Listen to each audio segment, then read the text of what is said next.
Hello, my name is Jess from Sallie Tomato, and today we are going to make an organizer that's perfect for all of your tech accessories.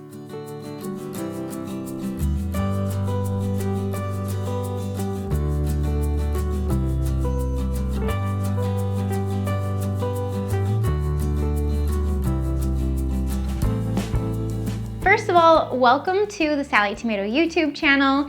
If you're new to sewing or looking for beginner-friendly, fun projects, then our YouTube channel is the place to be. I hope that you'll find inspiration here and lots of tutorials for showing you how to learn how to sew and create various projects. If you haven't already, we would love for you to subscribe to our channel so that way you don't miss out whenever we release a new video. So let's face it, cords and chargers are part of our everyday life. So I designed this pattern to keep all of our tech accessories tidy and easy to access during our daily on the go or while we're traveling. This pattern features mesh slip pockets for quick organization, a secure zipper pocket, and a durable buckle closure with webbing. During this beginner-friendly tutorial, you'll learn new techniques such as working with fold-over elastic and installing a buckle closure. The finished size of this project is 9 inches wide, 5.5 inches high, and a 1/2 inch deep. As you may know, I'm a big fan of classic movies, and this particular pattern was inspired by the movie The Glass Bottom Boat. The film is a charming romantic comedy, and one of the main characters, Bruce Templeton, is an innovative tech genius. So it would be my hope that he would enjoy using this modern tech organizer. Before we get started, be sure to grab a pattern, see the description below this video, and follow the link to access the pattern information. All of the supplies you need are listed on the back of the pattern. The Templeton Tech Organizer is suitable for non-woven fabrics, so this is a great project for featuring faux leather or perhaps some of your treasured cork fabric prints if you're a member of our Cork of the Month Club. So once you decide on your fabrics, gather the rest of the supplies that you need, cut out all of the pieces according to the pattern, and let's begin. I've already went ahead and gathered my supplies needed for this project and cut out all of the pieces. It's helpful to label each of the pieces as you cut them, since there are several pieces that are used for this project. If you'd like, you can download our free piece labels from our website to have your own set of reusable labels to use for various projects. And what I like to do is just take a sewing clip and clip each of the labels to my pieces. For my main fabric, I'm using Sallie Tomato Legacy Faux Leather in our Eucalyptus Green.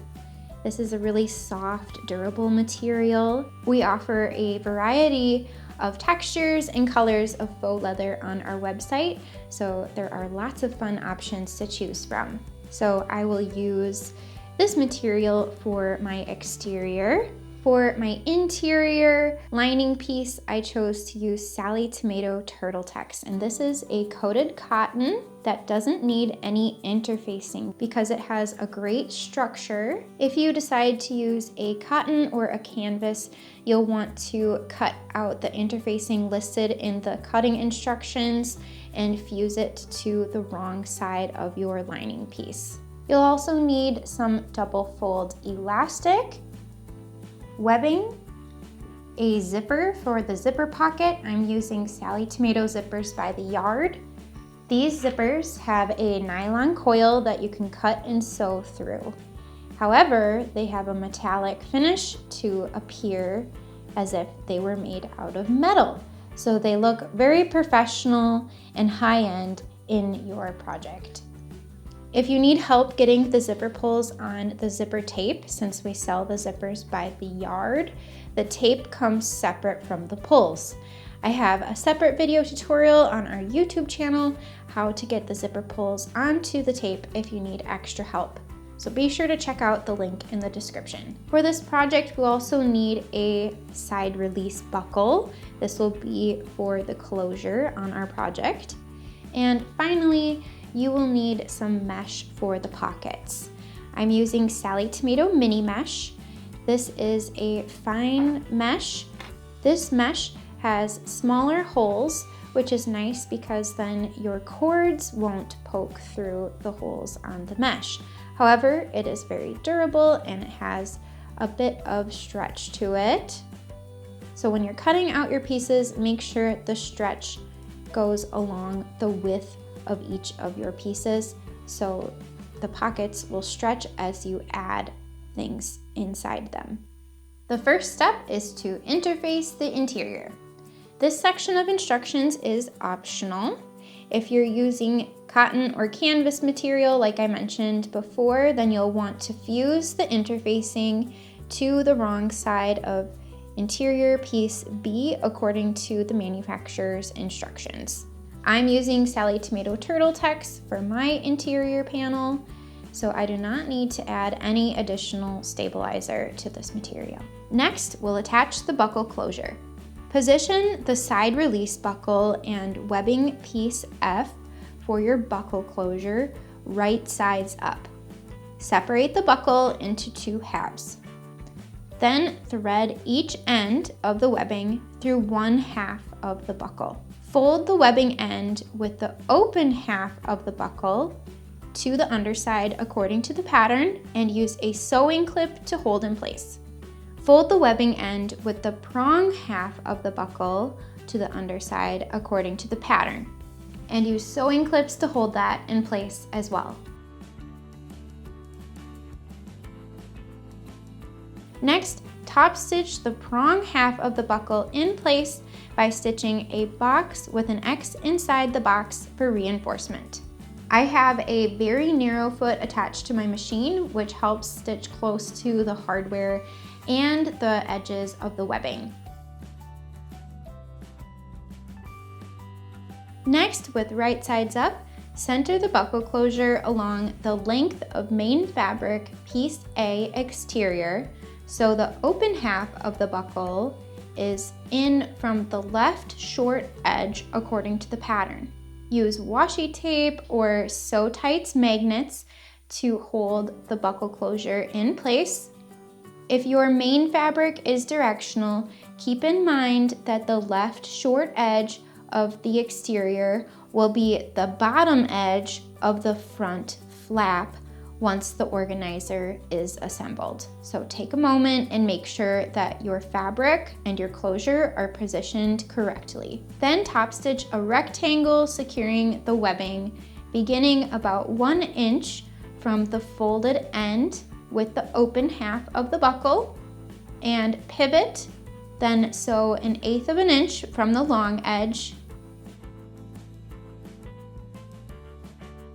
Sew across the strap according to the pattern, then pivot and sew 1/8 inch from the remaining long edge. Make sure to backstitch for reinforcement. Next, we'll create the slip pockets. Align the long top edge of each mesh piece C slip pocket along the center crease of one elastic piece E pocket binding. Top stitch 1/8 inch from the top edge of each piece C.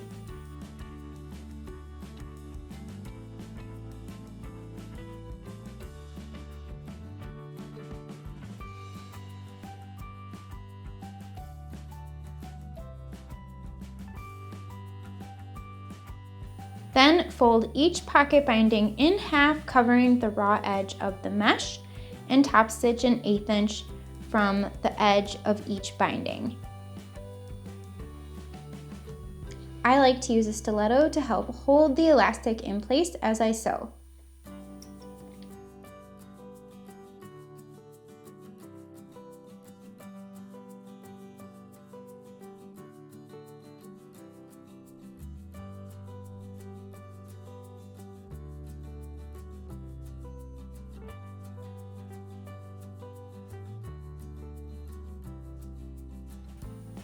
Repeat the same process to attach the remaining pocket bindings to the bottom edge of each slip pocket.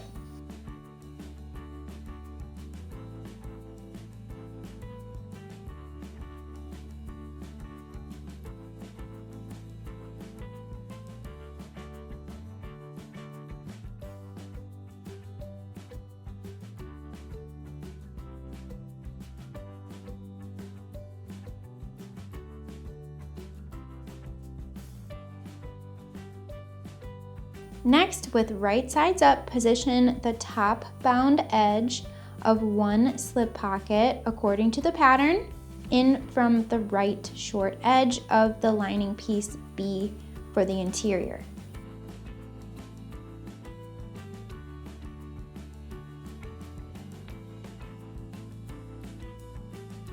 Then top stitch each slip pocket in place an 1/8 inch from the sides and bottom edge.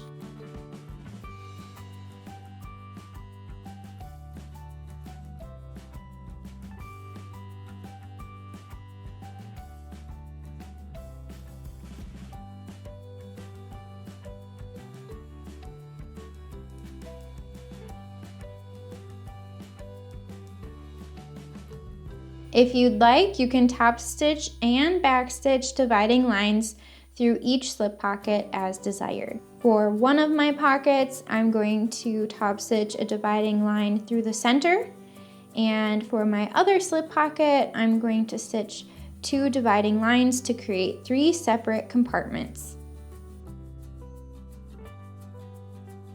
Next, we'll create the zipper pocket. With wrong sides together, align the long top edge of mesh piece D with the bottom edge of the zipper. Use sewing clips to hold the pieces together. You'll also want to pay attention to which side the zipper pull closes to. If you're left-handed, you'll want to make sure to position the zipper so it closes to the left. And if you're right-handed, you'll want to position the zipper so it closes to the right. Once you're happy with your zipper placement, then sew the 2 pieces together with a 1/4 inch seam allowance. I find it's easiest to sew this step with the zipper facing up using a zipper foot or a narrow foot. Next, press the mesh away from the zipper. You can use an iron or a seam roller to flatten the seam. You'll want to make sure that the right sides are facing up and the zipper tape is flat. You'll notice that the edge we stitched the mesh to becomes the top edge of the pocket with the zipper. Then top stitch the zipper an 1/8 inch from the seam.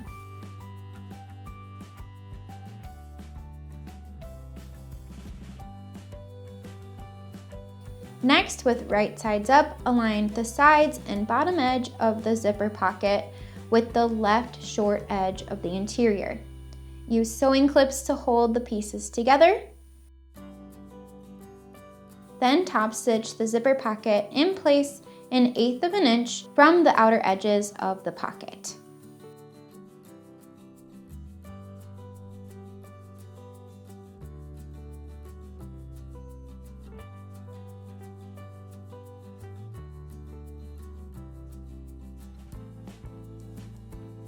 And finally, we'll assemble the case.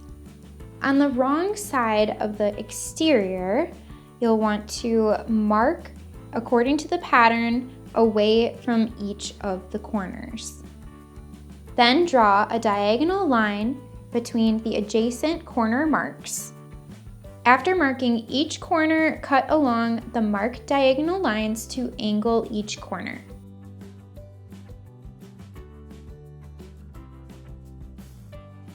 Next, with wrong sides together, center the interior over the exterior so the zipper pocket and the prong half of the buckle closure are at the left. It's helpful to use basting spray to hold the layers together.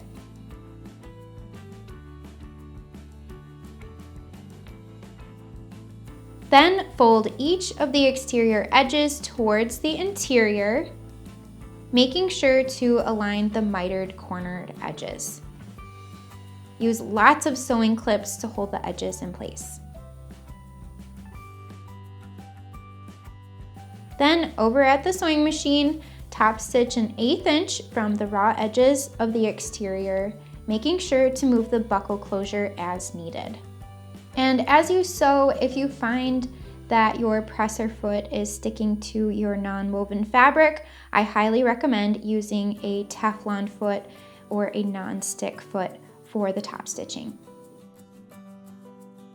Once the first section of outer top stitching is complete, then sew a second row of top stitching 1/4 inch from the raw edges of the exterior.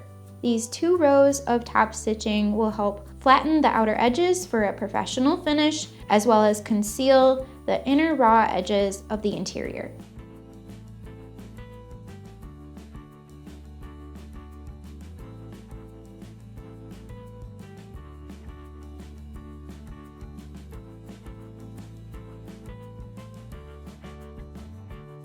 I hope you enjoyed learning how to make the Templeton Tech Organizer. If you have any other questions about the pattern, let us know in the comments below and we'll be there to help. If you decide to make this project, please share and show off your photos. We would love to see your style. Use the hashtag SallieTomato and hashtag Templeton Organizer on social media so we can see it. And if you liked this project and tutorial, let us know by giving this video a thumbs up, and we hope that you'll subscribe to our channel. Check out the rest of our pattern line for more inspiring projects. Until next time, I hope you have a creative day. See you soon.